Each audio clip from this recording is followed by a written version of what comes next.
We're live. Yay! Hello, everyone. Hey. Hello! Sorry, I was a few seconds late. I was having to adjust something in my background. Technology.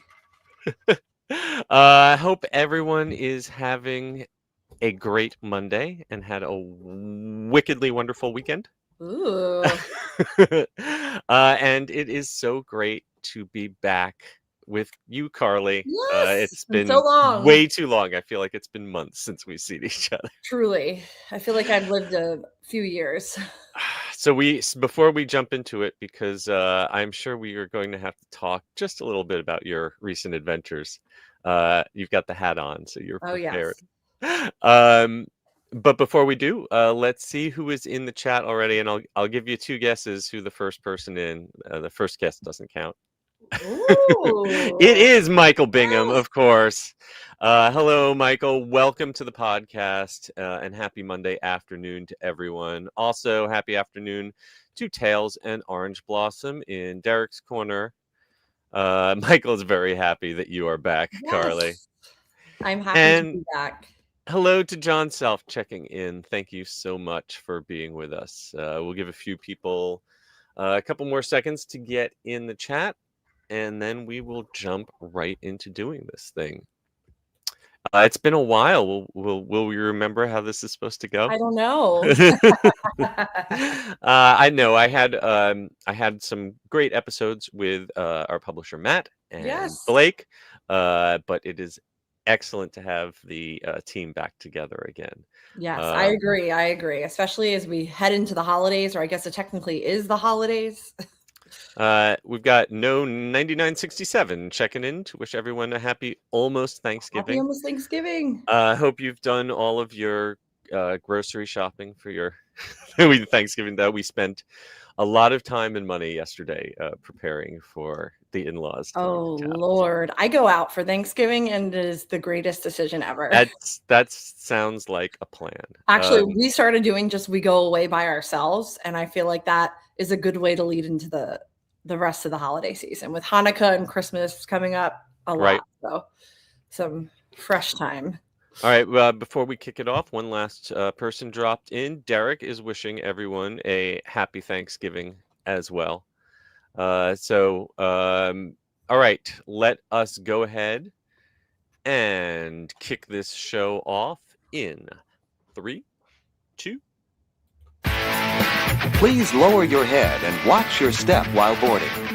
Welcome to the Attractions Podcast. You are all clear for dispatch. Have fun.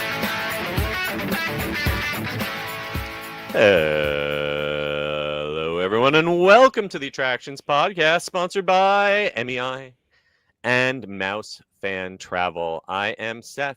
And I'm Carly. And we are here to talk to you about the latest and greatest in theme park news and more, as well as what's going on in our own lives. And Carly, you have got to catch us up on where you've been the last few weeks. And I can guess from that hat on your head what the answer might be. Yes, it is so good to be back. I missed you. It feels like forever. I have been on a couple sailings of the brand new Disney Destiny. So I talked to Matt about Disney Destiny. We have covered it extensively. Give me your hot takes. What did you love? What did you not love? Yes, I will make it really quick. I kind of thought this over because I know we've talked about it a lot. Prefacing this, I've been on every ship in the Disney Cruise Line fleet as of now. They're all you are officially an expert. Yes, I would like to think so. I try to do everything. I've probably done most things offered. I love the ship. I still can't pick a favorite. So that is every ship is so different. If you've been on the old ones, after I come off the Magic, I'm like, this is my favorite ship because it's an ocean liner. But you know what? This new one, if you are a theme park person, which I am, that is what brought me to my Disney fandom. I'm not a movie person. I am a theme park person. This ship is for you. The level of immersion, detailing, I was just kind of nerding out the entire time. I'll say some highlights. I love that it was like a floating art gallery. Every single, I mean, we know there's art in all the stairwells of the Disney ships. Every single hallway was like the next level. It was literally like you were at an art gallery of all Disney things. I love that. I love so I'm not a Marvel person. There Mhm. is Marvel, and I was worried that it would be too much Marvel. Yeah. Not at all. Okay. Not at all.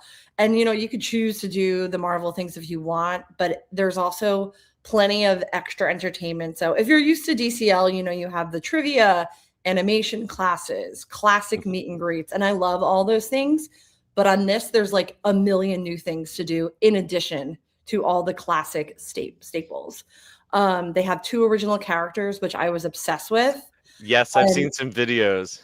Yes, Gamble, and I forget what the other name is. They're kind of Mhm. funky names, original to the ship, and they kind of made the cruise almost like one big immersive, cohesive story because they host things throughout, and then it like culminates with them ending. I love that. One of my favorite things was all the immersive spaces. So DeVille's, Haunted Mansion Parlor, which is returning, and the Sanctum, Cask and Cannon. These are like next level compared to the other theme lounges. I did spend most of my time in DeVille's and Haunted Mansion Parlor. Okay. Perfect. Like I wish we had those in theme parks because they are literally perfect. Cruella comes and does a show in there, which was very popular. It was so much fun. And I think I'm not really, like a classic meet and greet girl. Like I don't line up to meet characters. So they've kind of reimagined the character experience on board, and they have all these really unique things. Dr. Facilier's Parlor. I was going to ask if you got. Okay, Yeah. I was going to ask about that because I know it's very limited number of people are in there. It doesn't seem like it has a large throughput. I was wondering if you got to do it even once, but 3 times. I did it 3 times. I'm crazy, but I wanted to try to do everything and experience things again, which I was able to do going back and kind of have a better informed opinion. I loved it. There's 10 people in the room with you, and you're just in Dr. Facilier's Parlor doing magic tricks. And yeah, it's not like a high turnover. And I know people are going to have to wait, but those are like those little magical experiences that are so different. I loved it. It was a highlight. I will say I loved the new version of Aquamouse, which is the water coaster. Yes. So fun. The day that I did it, no one was doing it because it was cold. So they let me just stay on board. To go around and around. Because I was like, when in my life am I going to get a chance to do this? And, I've never really been like a water coaster person. I loved it so much. The storyline was cute. I did it over and over and over again. There's a lot of returning favorites on the ship. The kids clubs are largely the same, but I really feel like what sets us apart is it's very theme park-ish. You're immersed, you're in the story. I mean, if you want to be, you could also just like go to the pool and eat soft serve until you throw up. I gotta ask, because I'm a theater guy, I'm most interested in the Lion King dinner show and the new Hercules show. Did you get this chance to see those? I did. Yeah, I did. I got to do Lion King twice. I liked it. I think I prefer some of the other Disney Cruise Line dinner shows where it's a little bit more whimsical and playful. I have a review coming out. Matt said something very similar. Yeah. I wrote a 1,500 word review of the Lion King that he has to edit soon. I will say. I'm sure he won't need to change a single word. Yeah. Oh God. I don't know. With that being said, I can't wait to be back. Number one, the setting is amazing. I felt like I was back in South Africa, like a lodge. 2, the food was some of the best food I've ever had on Disney Cruise Line. I ate there twice. I tried every single thing. And the people I were with, we all agreed. We're like, my friend had a lamb shank. She's like, this is the best thing I ever had in rotational dining. I had a Bavaria spiced chicken. That was the best thing I ever had in rotational dining. I think just the show, it's like a concert, which is not a bad thing. It might do that show and they put so much heart into it. That show might be better in like a theater setting than as I'm trying to eat. And also I'm a little concerned for the children. I don't know how they'll engage with like a loud concert. Yeah. And again, like Tiana's Palace on the Wonder, that's like a core memory for me. I share in the story, like dancing with the alligator and parading around the room like Mardi Gras. There's a certain playful whimsicalness to it that I've gotten used to from all the Disney Cruise Line shows. So I think that was kind of my only thing. It was a great show. The people were incredibly talented. I just didn't think it paired with like dining while doing it. And Sorry, I have a lot. and Hercules, did you get a chance? I enjoyed Hercules a lot. It is Yeah. definitely a modern interpretation. I think it's a little fast moving, which is it's really hard to make a stage adaptation of something so familiar. I got a little bit lost in the storyline just because it was like so quick paced. I mean, I know the story. We've all seen Sure. the movie a million times. Songs are amazing. The cast is amazing. I needed a little bit of a tighter storyline or something to get me to that end, to go the distance, if you will. Well, wow. I'm sure we A could lot. sit here and talk about the Disney Destiny until then you go on the next Disney cruise line. I will say I am addicted. I'm already thinking Yeah. my 40th is next year. So I'm like, this is the ship that I want to do again. All right. All right. Well, that's the test. Is this the ship that you would pay out of pocket to go back on Yes. again? So I will say of the new class, it's this one. All right. Yeah. Okay. And then I think I like this. I know I said it's hard to pick a favorite. This and Magic, which is like the totally end of the spectrum. Oh, well, yeah. I mean, my heart will always be with the Disney Magic. Yeah. I mean, it's just that's my home ship. It's a classic cruise. On this one, you forget you're on a cruise until I think I was like ill one night when there was rocking. And I was like, oh, I'm on a cruise. And it's because of immersion is very theme park-esque. So I'm curious like how that like unrelenting Disney, non-Disney dad will do, because it doesn't feel like it's a lot of Disney, Right.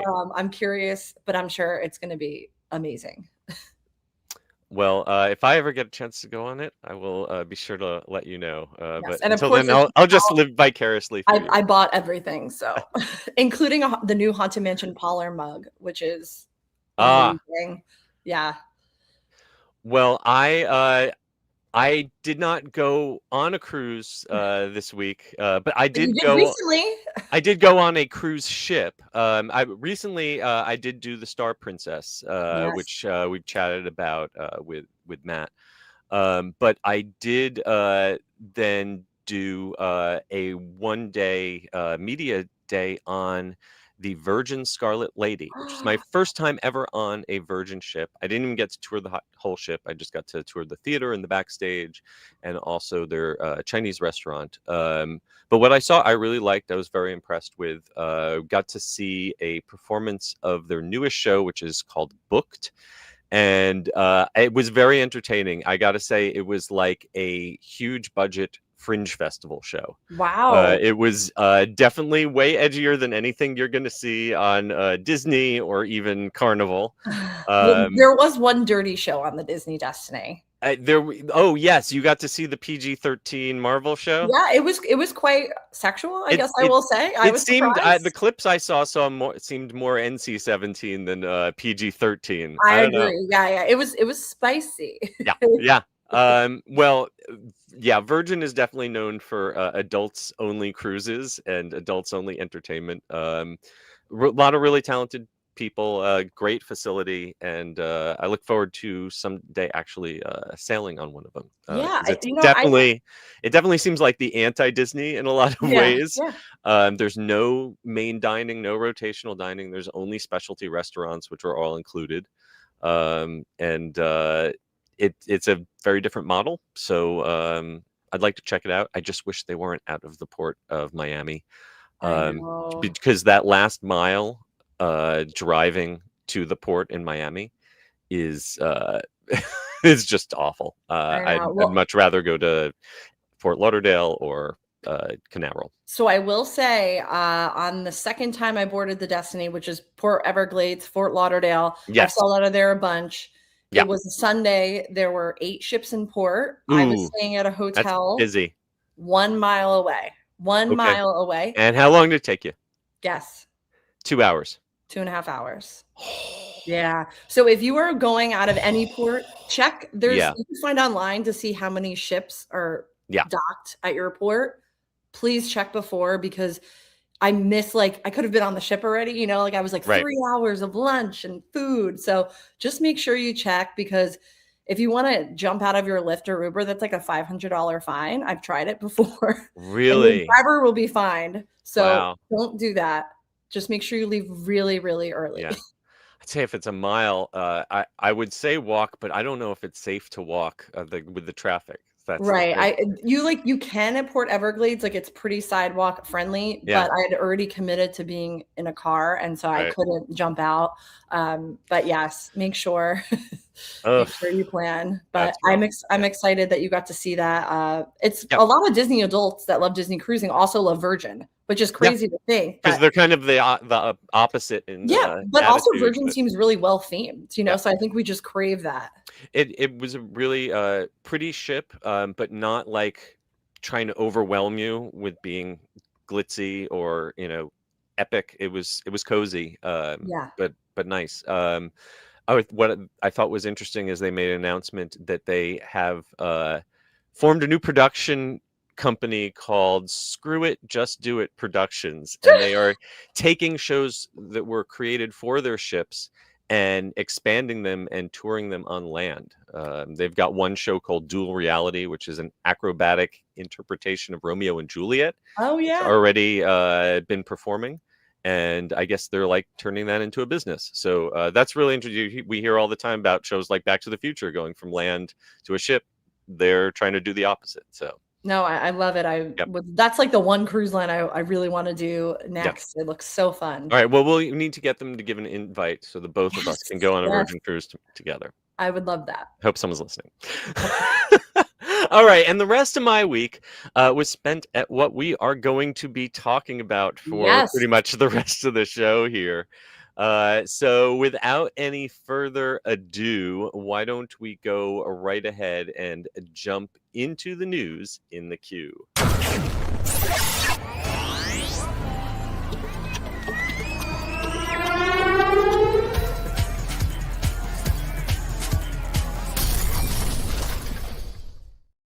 All right, first up in the news in the queue, this was IAAPA Expo week in Orlando, which, if you've never heard us talk about it, it is the International Association of Amusement Parks and Attractions, and it is the largest convention of people who work in the theme park business. All the manufacturers of everything from roller coasters down to ice cream cones. And they...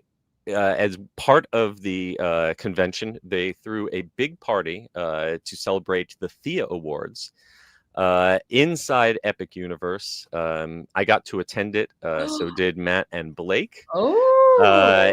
They held the party inside the Isle of Berk and announced the awards inside the How to Train Your Dragon theater in there. And the big winner, of course, was Epic Universe. No surprise there. Yeah. So these are handed out by the Themed Entertainment Association, TEA. These are the folks who put together the theme index report that we always talk about every year, which is the Bible of estimated attendance at all the attractions around the world. And they also curate these awards. Congratulations to my friend Mark Zachary, who's the chair of the awards this year. Great job.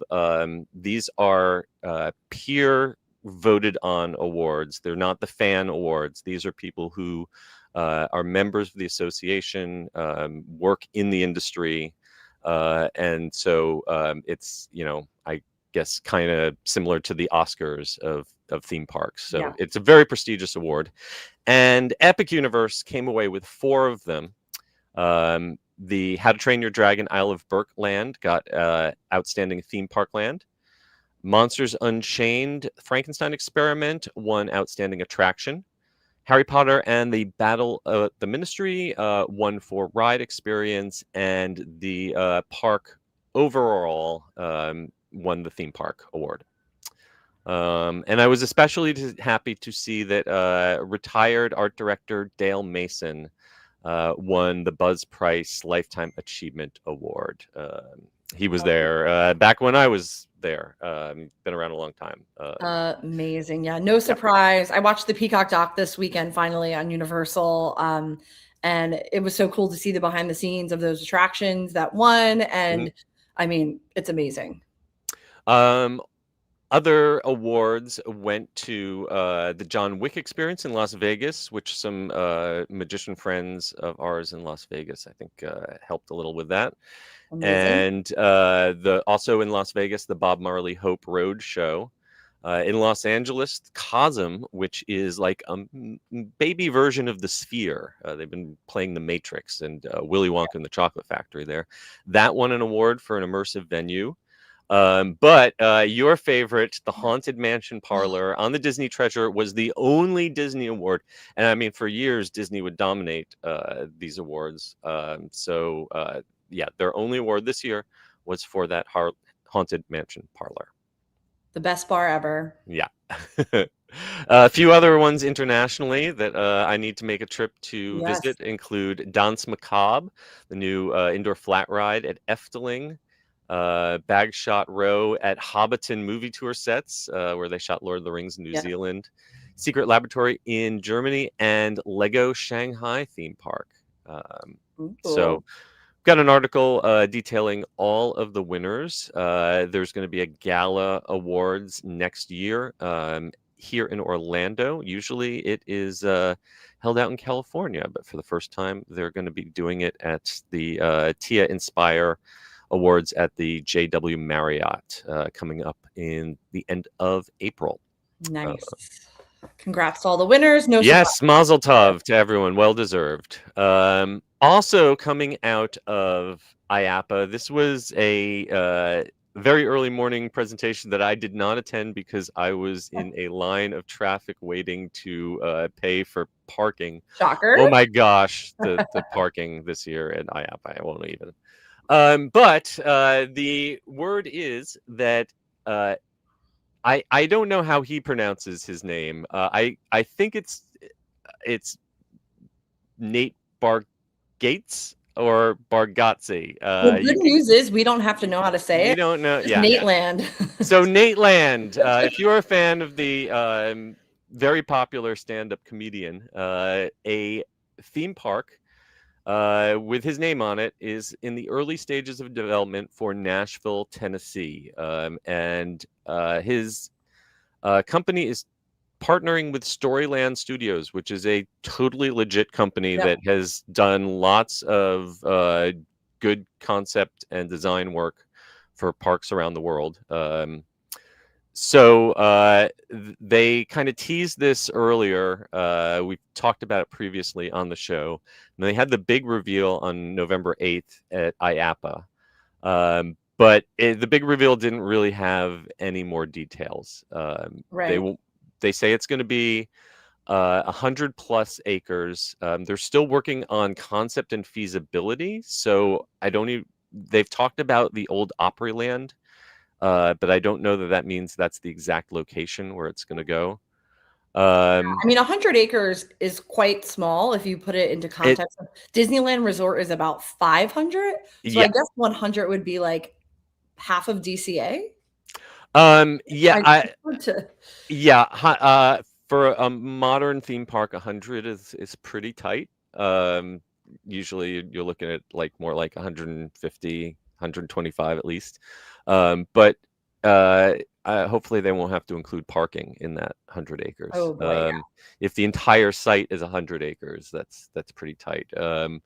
But they'll be doing a feasibility study in the first quarter of next year, which would hopefully tell us more. But he's talked about needing growing up in the area and going to theme parks, which the area doesn't really have a theme park right now. Rip Opryland. Oh, yeah. If I could go back in time, that's where I'm going. Never been. And he'd be joining other entertainers like Dolly Parton and Jimmy Buffett in having a theme park named after them. Though curiously, when asked about what kind of attractions would be in it, they said that initially it would. They said standalone attractions, which I kind of imply off-the-shelf attractions. and they wouldn't necessarily be themed to his movies or TV shows unless it became more successful. There's a very strange quote he gave to the Hollywood Reporter saying, "When Walt did Disney, it wasn't like it was all Star Wars." Now, putting aside the fact That Star Wars didn't exist. that Star Wars didn't exist until decade and plus after Walt died. When Walt did Disney, it was all Disney. It was all things at least somehow, themed to one of his TV shows, one of his movies, one of his characters. So that was an interesting quote. I think it was just an unfortunate quote because I mean, also I would never want to put Walt's name when I'm talking about myself with anything, right. Like, kind of a big thing. I got to be honest, I still don't know who this guy is. I know we've talked about it before. We don't know how to pronounce his last name. I don't know how to say his name. I don't want to be negative, but I don't know. Like, should I make a Carly Land? It just. I will just say that other people who have successfully put their name on, a resort or a theme park or something have built up a body of content that was broad, not just niche, but like broadly mainstream popular for extended period of like decades before like Walt didn't build Disneyland in like 1932 after 2 Mickey Mouse cartoons had come out, so I mean, I do say I want a park back in Nashville. It is one of the hottest tourist destinations, and I still I lived there for 10 years. I don't know what people do with kids there. And I truly believe that. I'm like, I don't know what you do with kids here. There are some amazing attractions, but you have all these families coming. It's one of the hottest destinations. So a theme park makes sense, but I don't know. I wish it was Dolly. I wish she had a little park there.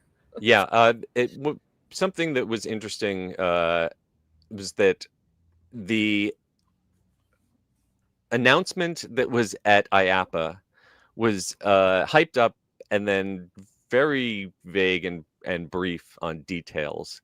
It seems like this interview that he gave to the Hollywood Reporter had, and also to Esquire, had more details, which some of them might have changed. Like he told Esquire that it would be built on the site of the former Opryland theme park. That's not possible. And I don't see that's happening. Well, the site of the formal, I don't know if anyone knows this, but the site of the formal park is the Opry Mall. So it's not. They ain't going there. Yeah, they ain't going there. It's not going right there. And I'm pretty sure the Opry owns that whole parcel of land behind it because there is greenery. There's also a riverboat dinner show. Yeah. So that's not really possible. Yeah. I mean, I think we can agree that the area could definitely sustain a regional sized theme park. But I'm very curious to see this feasibility study come out in 2026. I'm sure whatever it is going to need a lot of public approval, so plans will have to be filed for us to pour over. Give me Johnny Cashland. I want I want the Ring of Fire roller coaster. Yeah. Oh my God. Amazing. Yes. All the employees have to dress in black. Oh, that would be iconic, except for in the summer when it's so hot. All right. Speaking of theme park projects that I am skeptical of, if you are a longtime listener, you may remember us talking about the Skyplex skyscraper, otherwise known as the Polercoaster, which was supposed to be built on the corner of I Drive and Sand Lake Road in Orlando by the folks who are behind the Mangoes Cafe. Well, that plan, after years of fighting, was officially canceled just about a year ago. But they're not done yet because S&S and Mangoes just kind of dropped a bomb of this little video clip with no real details or explanations. They're still kind of tight-lipped about details, but they are bringing a ginormous roller coaster and triple drop tower just across the corner where the Polercoaster was supposed to go. Wow, and that space is so tight. I mean, we've both driven past it, went there a million times. That is a tight parcel of land. This is already the biggest traffic distractor Oh, on the face of the earth because the um, parking garage this is going to be built directly in front of already has a huge, like I think the world's longest digital that LED billboard. screen thing that shows This the Walt Disney LED World, ribbon with a permanent Walt Disney World advertisements, in motion, wrapping around the building, already making people on the interstate right next to it swerve every time they look at it. That exit is a disaster. Always, at all times. And this is also the corner where they have approved planning moving forward. Haven't broken ground, but it's supposed to happen. A giant pedestrian bridge system allowing people to cross around this is one of the most dangerous intersections on earth, or at least in America. I agree. I drive in Sand Lake Road because you have a huge number of tourists, especially British tourists, foreign tourists who come in and stay on I Drive and walk all hither thither across with traffic going in a million different directions. And now they will have a giant roller coaster to distract them. I mean, what could go wrong? What could go wrong? Trust me, what could go wrong? So this is supposed to be built in the what is currently the valet parking lot right in front of Mango's Tropical Cafe, which is a Latin dinner theater. And there's also this giant Hollywood Plaza parking garage that's got a bar on the top level, which will have a great view of this roller coaster. That sounds really fun to sit up there and watch it. And from what we can determine from the images, the rendering they've released, this is going to be the same model as Gale Force, which S&S built. It's a triple launch LSM, very compact coaster, very small car. The version that they built on the Jersey Shore is only 125 feet tall. This version, from what we can figure, is going to be well over 200 feet tall. It could very well be the tallest roller coaster, not just in Orlando, but all of Florida. Right. I will say, like, looking at these renderings, it does look really large. Yeah. Having been on these like small coasters like that in the Jersey Shore, they are much more compact when you see it in person, and I feel like less of a distraction. So it might be this artwork, but still, I don't know. It will take eyes off the road, but maybe it's not going to be as jarring as it looks in these pictures. Yeah, these they don't require the large footprint because they are able to take such tight turns. But this looks like a pretty intense, especially since this would be likely an LSM launch. You'd be launching up into this weird, almost a top hat, but it twists around and then back around. This definitely, I mean, if this gets built, this is something that thrill lovers will seek out. I'm not gonna lie, it does look fun. Yeah, and it kind of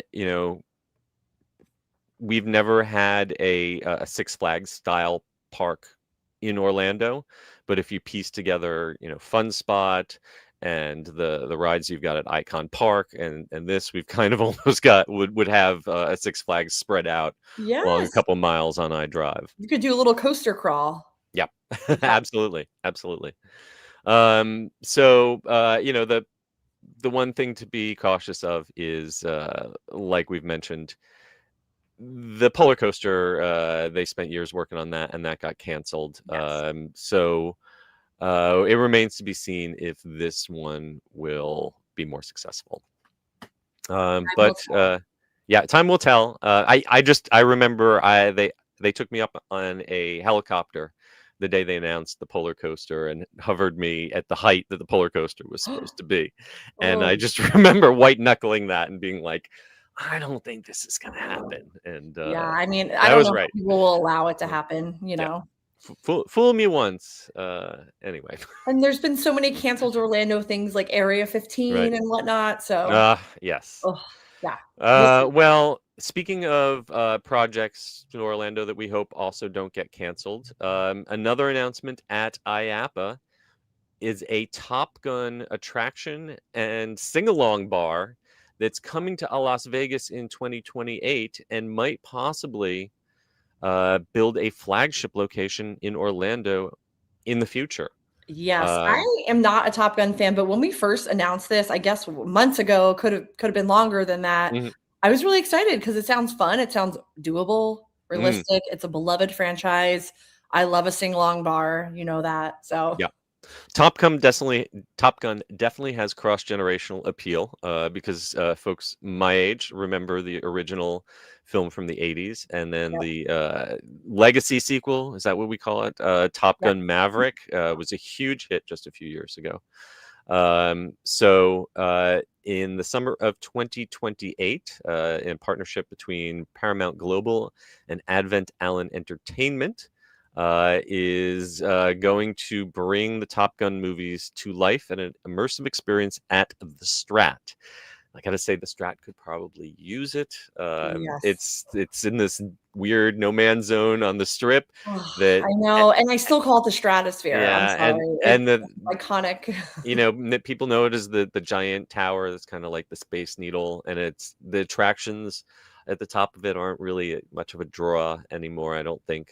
So this will hopefully bring some more folks into the Strat for what they're calling a fusion of rides and cinematic storytelling, combining breathtaking visuals, high energy entertainment, using jet simulators and more. I don't think we really got many details other than Simtech Systems GmbH is going to be working on this. I don't think we have a detail on exactly which hardware they're using, but Simtech, they've got the Hexaflight flying simulators.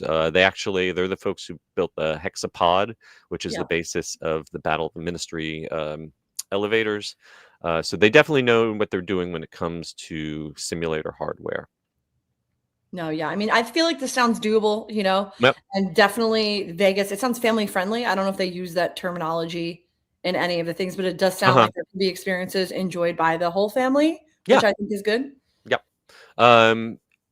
So I guess the big reveal was that they mentioned that they're also already looking at future locations, and the quote was that Orlando is a potential flagship destination.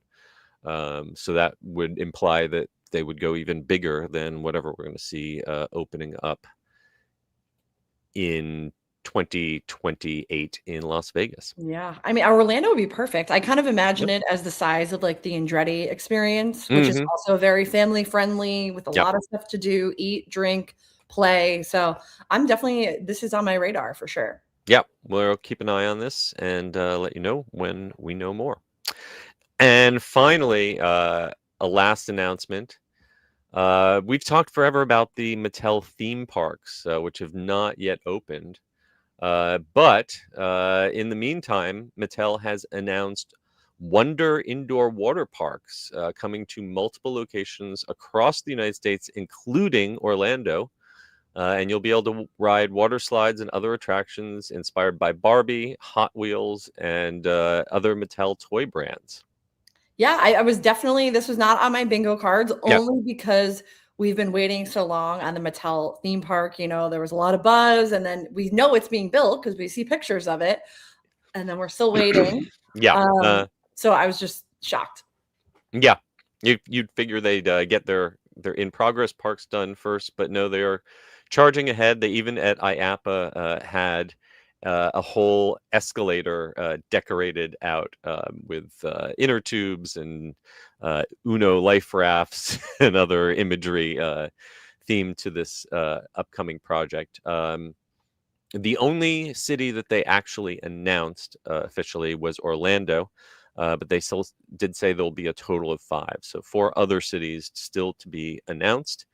And they're working with American Resort Management and Identity Group and aquatic design firm Martin Aquatic for this. Very fun. So I'm not. excited to see how this pans out. I love the DreamWorks water park at the Hmm. American Dream Mall in Jersey. Very well themed. And I love the idea of an indoor water park. I'm a huge Great Wolf Lodge person, and I love being able to do this stuff all year round. So I think it's a good move for them. I just want to see the theme park to happen first, and then we get to this. Right. Yeah, it's interesting. Orlando, we've got plenty of water parks, but an indoor water park that's themed would definitely be a new thing for this market. And a place that people could still enjoy when it's storming out or when we have our 3 cold days a year. Yeah. Now, sometimes we get a lot more than we've had some Januaries where they've had to close the water parks for days and weeks at a time. So definitely be interesting to see how that would do in this market. No, absolutely. I mean, you could hang out at Typhoon Lagoon right now if you wanted to, but you're probably going to be in jeans, So Right. and Yeah, it's still November. unless you're British Yeah, oh or god. Canadian, Yeah. it's probably Big a risk little it cold all. for you. But Yeah. no, I feel like there's like months of opportunity where you're like, maybe I want to swim, but there's no options. Yeah. No details on what attractions will be included. I I think I read something in another publication about an Uno themed water slide. What would that look like? And Oh my gosh. I love Uno. I don't know. Let's do it. But when we get more information about like where this is going and when it's opening, we'll be sure to let you know. Yes. All right, that is going to bring us to the end of the news in the queue. But before we jump into our very lengthy main attraction, let's hear a word from our sponsors. The Attractions Podcast is brought to you by MEI and MEI-Travel. Whether your next vacation is a magical trip to the theme parks, an exciting adventure to the pyramids of Egypt, or just a relaxing cruise on the turquoise waters of the Bahamas, MEI-Travel provides premium service and expert advice to help you get the most of your vacation. They are always free of any hidden fees or costs to you. Visit them at mei-travel.com. And while we're at it, our Epic Universe magazine is the ultimate grand opening souvenir for Orlando's newest theme park. It's got 64 pages of photos, vacation planning advice, and behind-the-scenes secrets from all 5 portals: Super Nintendo World, Dark Universe, the Wizarding World of Harry Potter, Ministry of Magic, How to Train Your Dragon, Isle of Berk, and Celestial Park. It's not every day a new theme park opens in Orlando, so mark the moment and celebrate history with the Attractions Magazine Epic Universe Grand Opening issue. Now available at attractionsmagazine.com. It's time for the main attraction.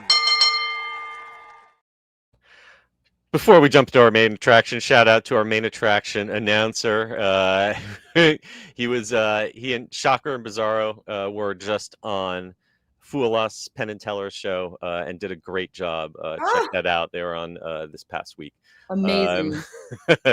Thanks for doing that for us, Shocker. So this week's main attraction, yes, it's more IAAPA Expo. I can't. It's hard to even describe if you've never. I think they got over 40,000 people. It's like a busy day at a big theme park, all crammed into a convention center worth of people, and there is so much to see. I did a full day and a half and pieced out. But Blake Taylor, especially, he was there taking pictures and videos of everything. Bless him, because he and Samantha Davis Friedman put together this article that we've got on our website. Every single ride vehicle, new ride vehicle unveiled at IAAPA. And there were a lot of them. There's so many things unveiled. This is just ride vehicles. So it's not covering all the big announcements. Yeah. But there's some heavy hitters here. And the first one is one that I know that you're interested in, is Night Flight Expedition at Dollywood. This indoor dark ride, super ambitious, that we've talked about many times. We're getting our first look at the boats and that are coming from Mock Rides.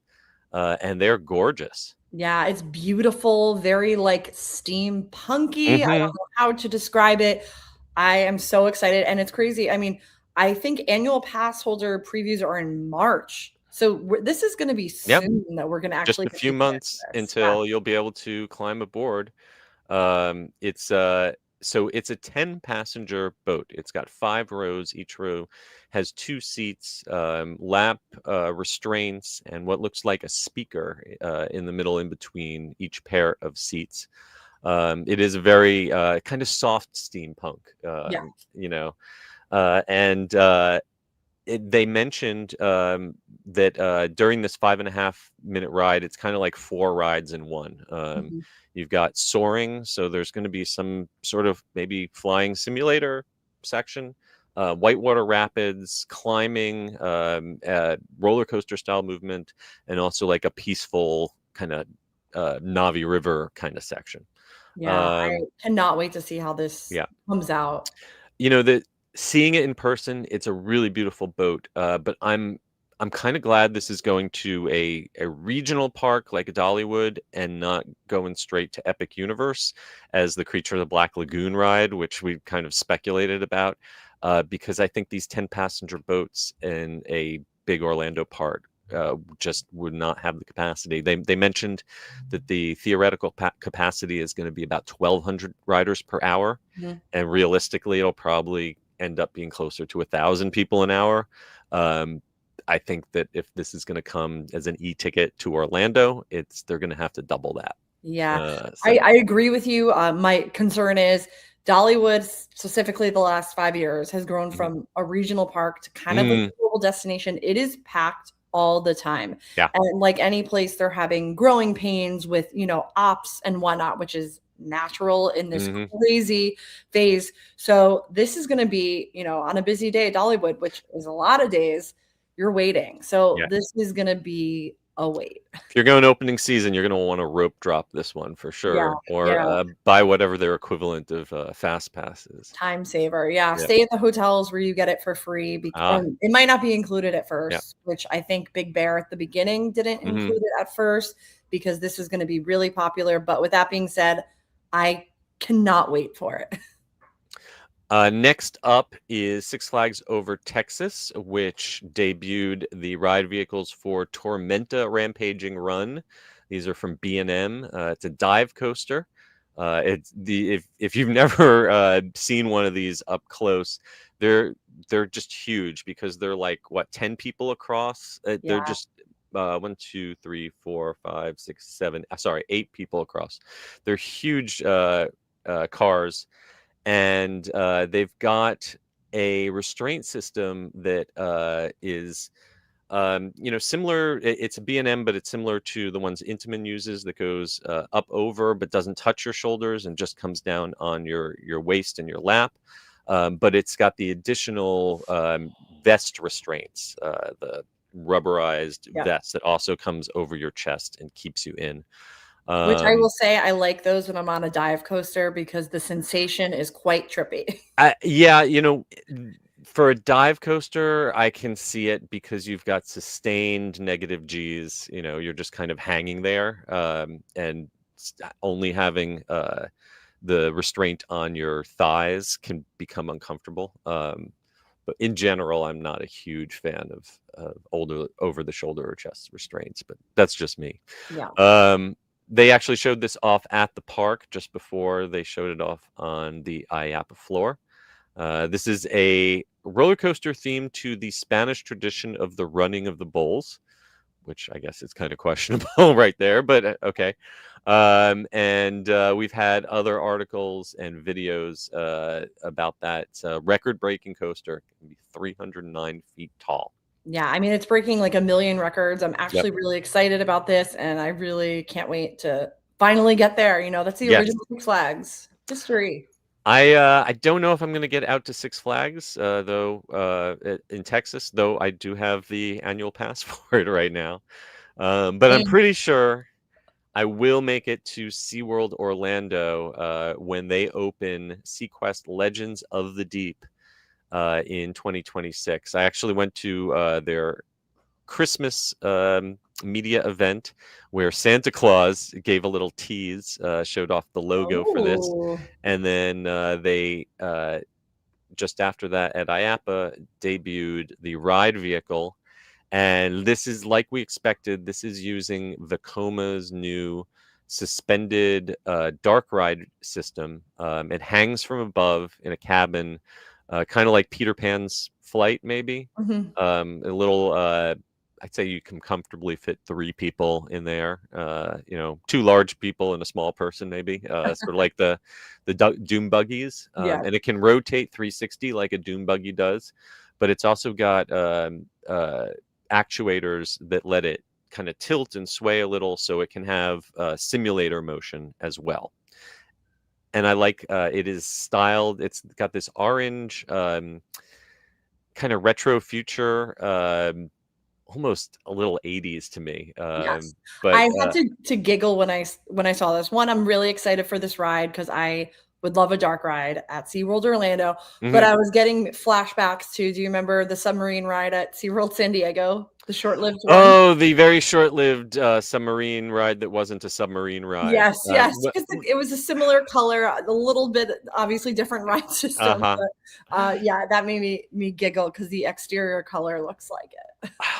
Well, what I will say is that this is a important new product from Vekoma, and I think it's as much in SeaWorld's interest as Vekoma's interest that this become a showcase for this new model, and that they're really going to want to impress people. This is the first dark ride that SeaWorld has had since the Antarctica trackless dark ride was decommissioned. And from everything I've talked to with folks who are working there, they want to do this one right. I did think it was interesting though, that submarine ride that would lasted a very short time. I think a lot of it was based around interactivity. With punch buttons, pushing stuff. This model from Vekoma, if you look in their catalog, their demo of it, they say they offer interactive buttons like that, but they are not on this model. There's not going to be any interactivity at piers. There's no guns. It looks like it's going to be a passive experience. Oh, that makes me so happy. I just want to go on a classic dark ride and look around at everything, So this one is opening up next year, and we'll let you know when we have more details on that. Another big opening for what looks like is going to be early 2026 based on the testing we've seen. Fast and the Furious Hollywood Drift coming to Universal Studios Hollywood. And we saw this coaster car placed on display previously at Universal Studios Hollywood. This is the first time I got to see Dom Toretto's black Dodge Charger. It's a 4-seat car, 2 in the front, 2 in the back. And what I loved was that if you're sitting in the driver's seat, you can see there's no steering wheel, but there is a dash panel that's got a nitro meter and other little doodads. No, it looks great. And I just have to make a quick Vin Diesel reference. Yes, in the please. Peacock documentary, I was dying because it's a very serious documentary, and he was in his sleeveless tank top, whatever they're called. I don't know what they're formally called, but I was cracking up each time they showed him. And what I find amazing is that, unlike everyone else in that documentary, they frame him on the far left side of the frame, and he's facing off camera towards frame left. So it's like the camera couldn't even fit in the frame with his biceps. like we're just gonna be way over here. Yeah. It just made me laugh. I watched the first episode. Someone's told me that I'm in there. I didn't spot myself yet. You know what? I was trying to look for people, but I was also really I got sent a screenshot, but I haven't spotted it yet. Well, I'm gonna play. I haven't gotten all the way through yet. Yeah, right. Please. So hopefully these cars or something very similar will also be coming to Orlando because they are working hard on the replacement for Hollywood Rip Ride Rocket, and watching the test of the Hollywood version, watching the cars launch and spin and rotate through these curves and inversions.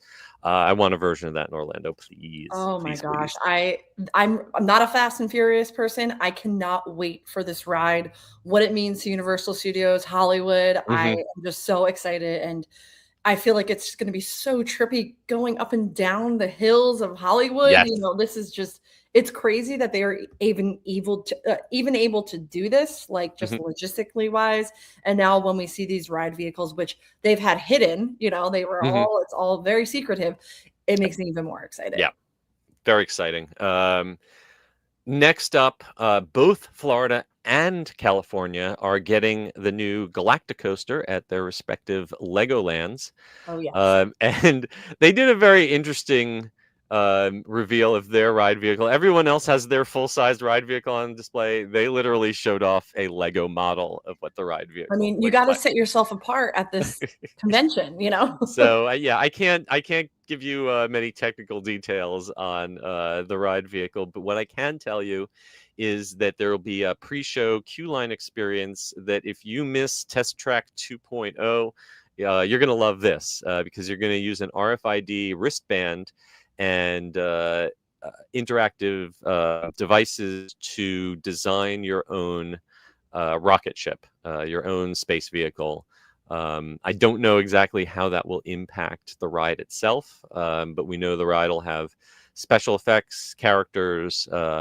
It's Legoland's first indoor coaster, and they seem to be going all out on both coasts for this one. Yes. I mean, I don't miss 2.0, but I know kids are going to love that aspect. And this is a family park, so I love that that's an option. Yeah. And hopefully there'll be a single rider line for those who want to skip that. That's where we'll be. Morgan's Wonderland, which is a one-of-a-kind accessible theme park designed for folks with special needs. Every year Zamperla kind of debuts a new accessible ride for them, and this year is called Wings. At first it just kind of looks like a pretty standard flat ride with vehicles going around in a circle, raised and lowers by cables. But the twist is that you control it by flapping your arms like a bird. They use motion sensing cameras, and the faster and harder you flap, the higher up you go. I love that. I'm curious if, because this is designed to be accessible, folks with wheelchairs can roll right into it. I wonder if there's a feature, if you don't have control of your arms, if there's another way to make the vehicles. You know what? I haven't been to this park, but I have covered it a lot. I bet you there will be. Yeah. They really think everything through to make sure everyone can enjoy it. But I did see several people as it was going around just flapping their arms like crazy. That was pretty cool. Speaking of flapping your arms like crazy, I do have one little thing to report. I forgot to mention it when I was talking about the IAAPA Thea Awards party that we went to at Isle of Burke. It was my opportunity to ride Dragon Racers Rally over and over and over again with they let us sit on it because there was no queue. Amazing. And they have loosened the limiter. This is a Skyfly. It goes around in a circle, and the trick is that you use a combination of twisting the paddles and shifting your body weight to make it roll upside down. And when the park first opened, it was nearly impossible to make it completely flip even once. I'm so bad at it. So I thought I was terrible at it because I struggled and could never I could get it to go upside down, but couldn't get it to roll completely over. I got 5 barrel rolls in a row one ride. Wow. They've loosened it just enough. If you don't want to do that, you can just sit there and enjoy going around in a circle. But now if you want to flip, you can. So that's the kind of interactive ride that I like. I just sad that I'll never get to ride it with no weight again. I know. Yes, you got to seize those moments when they come up. 2 last ones. SNS, the folks that were announced that roller coaster at Mango's Tropical Cafe. They've also got a new vehicle for their rail rider. It's very tight. It's like people sitting single file in front of each other. A very compact little car. I don't think any park has yet announced a build of that one. And another one that has not yet been announced for a specific park is this dark ride vehicle from DOF Robotics. That again, kind of a steampunk looking car, 3 people per row, 2 rows, and it's capable of spinning and also tilting, kind of like a smaller version of a Spider-Man scoop vehicle. Yeah, this looks great. Yep. So we have so much IAAPA coverage. Can't even scratch the surface. So go on our website and also go on our YouTube channel because we posted lots of great material. And you can enjoy it all without wearing a hole in your shoes like those of us who were there in person have to. Oh, I am sure. But yeah, I love this roundup because I always wait for the ride vehicle reveals, and there was a lot of good ones we were served this year. We were just like that first day of press conferences was like you would run from one and then immediately run to the next. Yeah. Well, before we wrap it up, let us take a look at any comments that you've left us. Well, Michael first had to jump in where we were talking about Nateland and say that a Carly Land would be awesome. It would be all dark rides. Honored for Jim Scholl to be dropping in, former Imagineer, a legend in the industry, and check out Jim's YouTube channel. He posts great analysis of stranger things have happened, but walking around IAAPA asking most people, he asked, didn't know who Nate was. Thank you. So well vindicated. And do you know how that Opryland Mall is doing these days? Because the malls are in a tough spot these days in general. Yeah, I haven't been to that one. Yeah, I mean, it's a great mall. I've been going, and when I'm usually back in Nashville because it's right next to the Opryland Hotel. I mean, it's definitely like a tourist destination. There's a Madame Tussauds, restaurants, Dave & Buster's, movie theater. So it's definitely like not for locals, it's for tourists. Every time I'm there, it's slammed. So I have a feeling it's probably an anomaly in the mall world just because it's targeted to visiting tourists. Michael Bingham had a bunch of comments, but the one I want to bring up here, he saw a clip. I posted a clip of a Back to the Future. It's not really an arcade game. It's a redemption game. It's a big circular screen that's like a tachometer, and you're supposed to spin a wheel in order to spin it up to 88 miles an hour. And it's one of these things that spits out tickets, like a place that has skee ball and things like that. It used sound effects and some graphics from Back to the Future.